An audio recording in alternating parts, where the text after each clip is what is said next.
Hello friends, welcome to my YouTube channel KL study. Friends, आपके CTET CDP में वंशानुक्रम और आपकी वातावरण से एक क्वेश्चन देखने को मिल रहा है। और कल की शिफ्ट में भी क्वेश्चन बना और आपने पिछली शिफ्टों में भी देखा होगा। इससे हर शिफ्ट में एक क्वेश्चन बनता है क्योंकि ये आपके सीडीपी का मोस्ट इम्पोर्टेंट टॉपिक है। तो यहाँ पर हम सारे क्वेश्चन कवर करेंगे आनुवंशिकता एवं वातावरण की। ठीक है, तो सबसे पहला क्वेश्चन है, यहाँ पर दिया गया है कि जो आनुवंशिकी शब्द है इसका सर्वप्रथम प्रयोग किसने किया था। तो आपको बता दें कि जो आनुवंशिकी शब्द है इसका सबसे पहले प्रयोग किया था डब्ल्यू वॉटसन ने। किसने? तो इसका राइट आंसर ऑप्शन ए हो जाएगा, डब्ल्यू वॉटसन ने। यदि सन पूछता है कि किस सन में किया था तो 1905 में आपको याद रखना है। अब थोड़ा सा हम आनुवंशिकी के बारे में आपको बता दें कि आनुवंशिकी आखिर कहलाती क्या है, हेरेडिटी कहलाती क्या है। ठीक है, तो जो आनुवंशिकता है और जो वातावरण है, इन दोनों का बालकों के विकास में महत्वपूर्ण योगदान है। कभी भी एक का योगदान नहीं होगा। जहाँ कहीं भी ऐसा ऑप्शन होता है कि केवल आनुवंशिकता या केवल वातावरण, तो वो ऑप्शन हमेशा गलत होते हैं क्योंकि ये दोनों ही एक दूसरे के पूरक माने जाते हैं। ठीक है, तो आनुवंशिकता और वातावरण दोनों का बालक के विकास में एक जैसा ही योगदान होता है। अब आनुवंशिकता क्या कहलाती है? तो आनुवंशिकता के कारण जो हमारे वंशानुगत गुण होते हैं, चाहे हमारे माता पिता के हों या फिर अन्य पूर्वजों के, मतलब जो पहले पूर्वज दादा दादी हो गए। ठीक है, तो ऐसा नहीं होता कि केवल माता पिता के गुणों को ही हम आनुवंशिक गुण कहेंगे। नहीं, उससे पहले की जो पीढ़ियों के गुण हम बच्चों में आ जाते हैं उसे भी हम वंशानुगत गुण कहते हैं। ठीक है, तो यहाँ पर वंशानुगत गुणों का मतलब आपको आपके सारे पूर्वजों के गुणों को लेना है। तो आनुवंशिकता के कारण वंशानुगत गुणों का हस्तांतरण जो होता है एक पीढ़ी से दूसरी पीढ़ी में होता है। ठीक है, तो ये कहलाती है आपकी आनुवंशिकता। और वहीं वातावरण के कारण बालकों में क्या परिवर्तन होता है? तो वातावरण के कारण बालकों का सामाजिक, सांस्कृतिक, सांवेगिक, धार्मिक और शैक्षणिक विकास होता है। ठीक है, तो जहाँ आनुवंशिकता आपके वंशानुगत गुणों को प्रभावित करती है, वैसे ही आपका जो वातावरण है आपके बाह्य चीज़ें जैसे सामाजिक विकास को, सांस्कृतिक विकास को, सांवेगिक विकास को, इनमें योगदान देता है। ठीक, अब जहाँ कहीं भी आनुवंशिकता का सकारात्मक प्रभाव पड़ेगा तो आपका वातावरण का भी सकारात्मक प्रभाव पड़ेगा, और यदि आनुवंशिकता का नकारात्मक प्रभाव है तो आपके वातावरण का भी नकारात्मक प्रभाव होता है। ठीक है, क्योंकि ये एक दूसरे के पूरक हैं। तो आनुवंशिकता एवं वातावरण दोनों का सकारात्मक और नकारात्मक प्रभाव बालकों में देखने को मिलता है। ये दोनों एक दूसरे के पूरक हैं। शिक्षा के दृष्टिकोण से भी इनका व्यापक महत्व होता है, तभी तो इनका हम अध्ययन कर रहे हैं। ठीक है, शिक्षण अधिगम प्रक्रिया को यदि अधिक प्रभावशाली बनाना होता है तो जो शिक्षक होते हैं हमारे, वो किसका सहयोग लेते हैं? आनुवंशिकता का और वातावरण का। ठीक, अब आनुवंशिकता को थोड़ा सा और बता दें।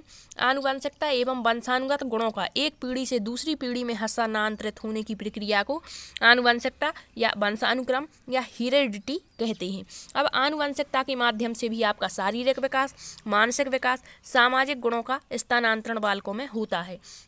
कहा जाता है कि जैसे माता पिता होते हैं उनकी संतानें भी वैसी ही होती हैं। ठीक है, फिर इसके कई सिद्धांत दिए गए। एक समानता का सिद्धांत दिया गया, एक असमानता का सिद्धांत दिया गया, बीज कोष की निरंतरता का सिद्धांत।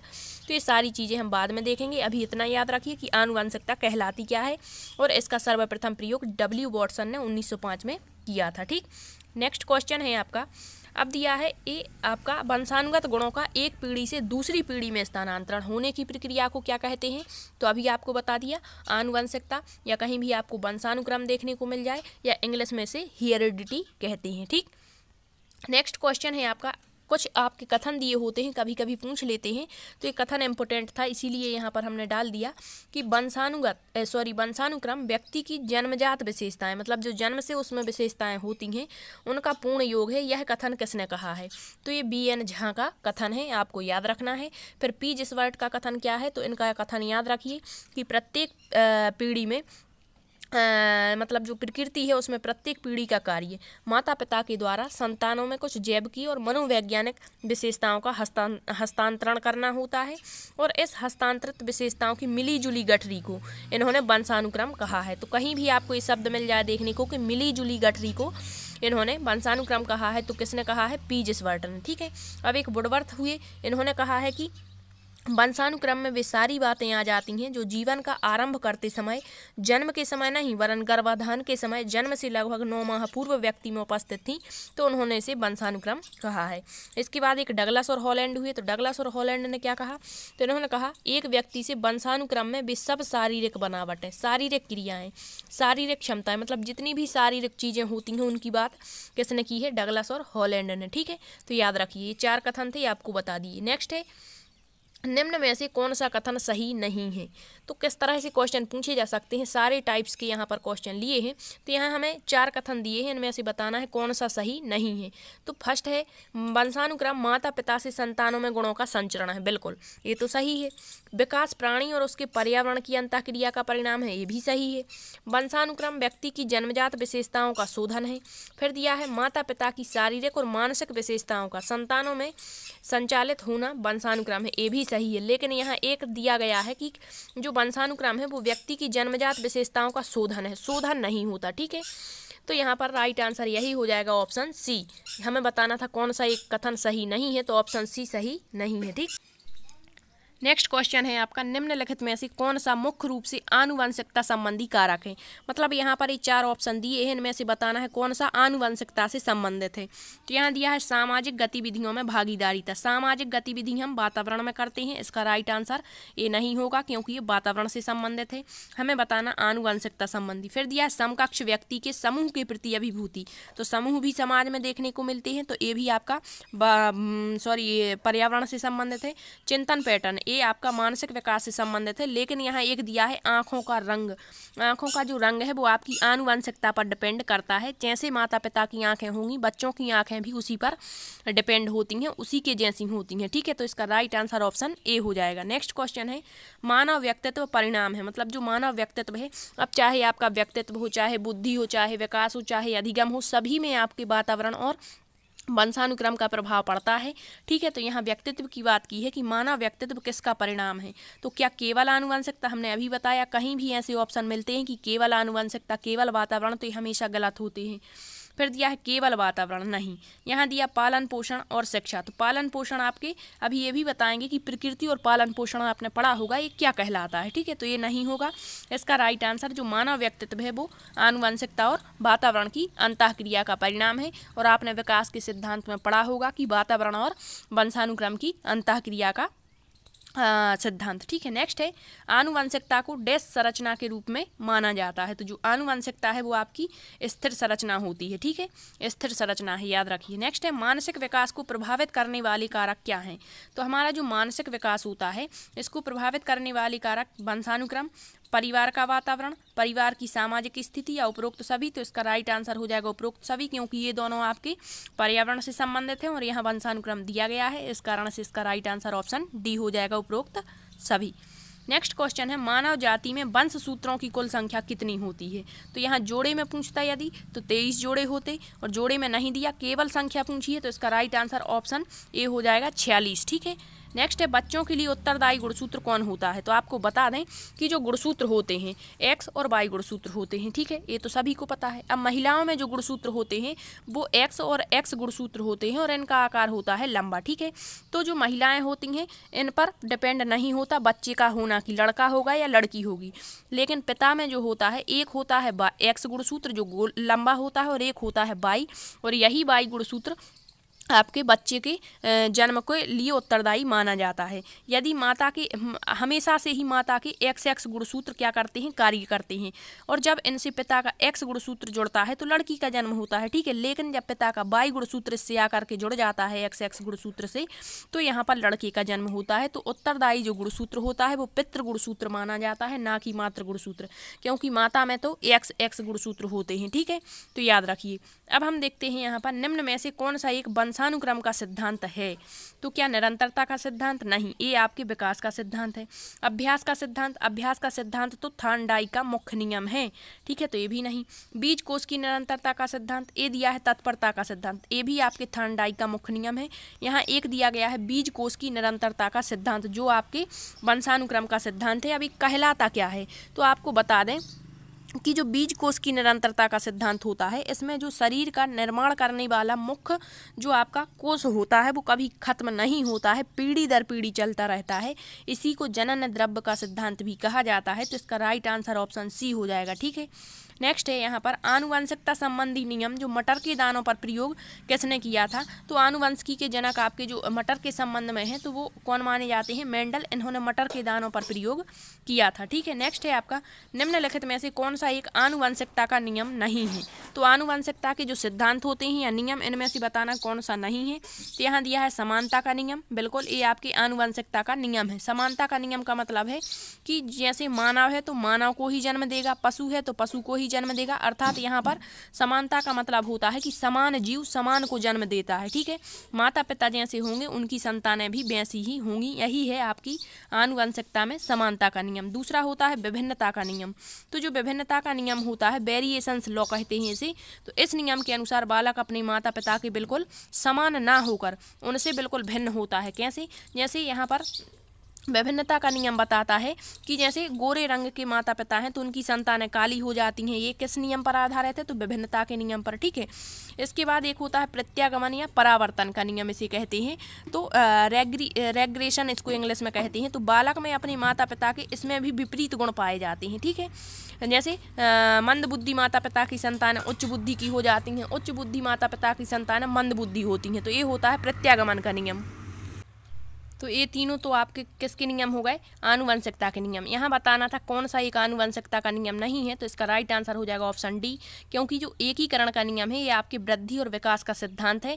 एकीकरण का सिद्धांत आपने पढ़ा होगा, जिसमें सभी जो मानसिक विकास के पक्ष होते हैं या जितने भी आपके विकास के आयाम होते हैं, चाहे शारीरिक विकास हो, मानसिक हो, सामाजिक हो, भाषाई विकास हो, तो सभी एक दूसरे से एकीकृत रूप से आगे बढ़ते हैं। ठीक है, तो यही बताना था कि कौन सा एक आनुवंशिकता का नियम नहीं है। तो राइट आंसर ऑप्शन डी हो जाएगा। ठीक, नेक्स्ट क्वेश्चन दिया है निम्नलिखित कथनों में से कौन सा कथन असत्य है? यहाँ ए बताना है। तो बीज कोश की निरंतरता का सिद्धांत का जो प्रतिपादन है वो बीजमैन ने किया था। तो ये तो बिल्कुल सही है, जो जर्मनी के थे बीजमैन, इन्होंने इसका सिद्धांत दिया था। ठीक है, नेक्स्ट है माता पिता के शारीरिक और मानसिक विशेषताओं का संतानों में हस्तांतरण होना आनुवंशिकता का विशेष लक्षण है। बिल्कुल। फिर दिया है पुरुषों में XX गुणसूत्र पाया जाता है। नहीं, पुरुषों में जो है XY गुणसूत्र होता है, जबकि महिलाओं में XX गुणसूत्र होता है। नेक्स्ट है यहाँ पर माता पिता के चरित्र का प्रभाव उसके बच्चे पर पड़ता है। बिल्कुल ये भी सही है। तो हमें असत्य कथन बताना था, तो ऑप्शन सी इसका राइट आंसर हो जाएगा। पुरुषों में XX नहीं बल्कि XY गुणसूत्र होता है। ठीक, नेक्स्ट क्वेश्चन आनुवंशिकता और वातावरण दोनों एक दूसरे से क्या अलग है? नहीं, कुछ कहा नहीं जा सकता। क्यों नहीं कहा जा सकता? विवाद का विषय है, नहीं है। आनुवंशिकता और वातावरण दोनों एक दूसरे के पूरक माने जाते हैं। जहां वातावरण का प्रभाव पड़ेगा वहां आनुवंशिकता का भी प्रभाव पड़ता है। ठीक, नेक्स्ट क्वेश्चन है आनुवंशिकता और वातावरण एक दूसरे से कैसा संबंध रखते हैं? क्या धनात्मक, क्या ऋणात्मक, क्या गुणात्मक या भागात्मक? तो इसका राइट आंसर ऑप्शन सी हो जाएगा। आपको कितनी बार बता दिया कि जो आनुवंशिकता और वातावरण एक दूसरे के पूरक है और इनमें गुणात्मक संबंध होता है। और आपको बता दें ये किसने कहा है कि गुणात्मक संबंध होगा? तो ये कहा है वुडवर्थ ने। ठीक है, नेक्स्ट क्वेश्चन है चरित्रहीन माता पिता की संतानें चरित्रहीन होती हैं, यह कथन किसका है? तो ये डगडेल का कथन है। इन्होंने कहा था कि जैसे माता पिता का चरित्र होगा वैसे ही उसके बच्चे का भी चरित्र होगा। नेक्स्ट है कैलीकाक परिवार का अध्ययन किसने किया था? तो जो कैलीकाक का परिवार है इसका अध्ययन किया था हमारे गोडार्ड महोदय ने। ठीक है, किसने किया था? गोडार्ड महोदय ने। अब इनका अध्ययन क्यों किया इस परिवार का? तो आपको बता दें कि कैलीकाक एक सैनिक था। कौन था? कैलीकाक एक सैनिक था और इसने 2 शादियां की थीं। उसकी पहली पत्नी मंदबुद्धि थी और दूसरी पत्नी चरित्रहीन थी। इस परिवार से चले वंश के 480 वंशजों में से केवल 46 व्यक्ति ही सामान्य हुए थे। तो यही कहलाता है कैलीकाक का परिवार। और यही बताने का यहाँ प्रयत्न किया गया है कि जो माता पिता हैं उनकी संतानें कैसी होंगी। ठीक है, तो कैलीकाक परिवार का अध्ययन किसने किया? आपके गोडार्ड ने किया। और एक ज्यूक परिवार था। कौन? ज्यूक परिवार था। आपको बता दें कौन सा, यदि आपसे पूछ ले जीव परिवार का अध्ययन किसने किया था, तो डगडेल ने किया था। इसी में इन्होंने कहा था कि चरित्रहीन माता पिता की संतानें चरित्रहीन होंगी। जो जीव था वो एक चरित्रहीन मछुआरा हुआ करता था, ठीक है। तो दुर्भाग्य से उसकी पत्नी भी चरित्रहीन मिल गई थी। तो जब इनसे जो आगे वंश चले थे, 1200 वंश चले थे, तो उनमें अधिकतर जो संतानें प्राप्त हुई वो चरित्रहीन और अपराधी प्रवृत्ति की ही हुई थी। तो यही था जीव परिवार का अध्ययन जो किसने किया था, डगडेल ने, और केलिकाक परिवार का अध्ययन गोडार्ड ने, ठीक है। तो राइट आंसर आपका सी हो जाएगा, गोडार्ड। जब कभी हम वंशानुक्रम और वातावरण डिटेल से पढ़ेंगे तो वहाँ बहुत अच्छे से आपको बताने का प्रयास करेंगे, ठीक है। नेक्स्ट है सामान्य पुरुष में XY गुणसूत्र होते हैं, बिल्कुल, जबकि सामान्य महिला में XX गुणसूत्र होते हैं, ठीक है। और बच्चे के लिए उत्तरदायी गुणसूत्र कौन माना जाता है, पितृ गुणसूत्र। और पितृ गुणसूत्र में भी जो Y गुणसूत्र होता है वो, जिसका आकार कैसा होता है, गोल होता है, ठीक। नेक्स्ट है वातावरण वह बाहरी शक्ति है जो हमें प्रभावित करती है। ये कथन किसका है, तो ये कथन है आपकी एनास्टेसी का, ठीक। नेक्स्ट है प्रकृति एवं पालन पोषण, बिल्कुल यही क्वेश्चन आपको बताना था। कभी कभी पूछ लेते हैं कि जो प्रकृति और पालन पोषण है, इसमें प्रकृति का अर्थ क्या है। कभी कह देंगे कि प्रकृति एवं पालन पोषण में पालन पोषण का अर्थ क्या है, तो आपको बता दें कि प्रकृति आपकी वंशानुक्रम पर आधारित होती है, किस पर, वंशानुक्रम, और आपका जो पालन पोषण है वो पर्यावरण है। बस इतना याद रखिए, कोई भी क्वेश्चन फिर आपका गलत नहीं होगा, ठीक। तो यहाँ प्रकृति का मतलब पूछा है, मतलब वंशानुक्रम है। नेक्स्ट क्वेश्चन है आपका निम्न में से कौन सा सही क्रम है, तो यहाँ सही क्रम आपको बताना है। तो सबसे पहले अंडाणु, फिर यहाँ पर आपका ऑप्शन डी राइट रहेगा, अंडाणु शुक्राणु यानी कि मिलन से बनता है आपका युग्मनज, और युग्मनज से आपकी ब्लास्टोसिस्ट।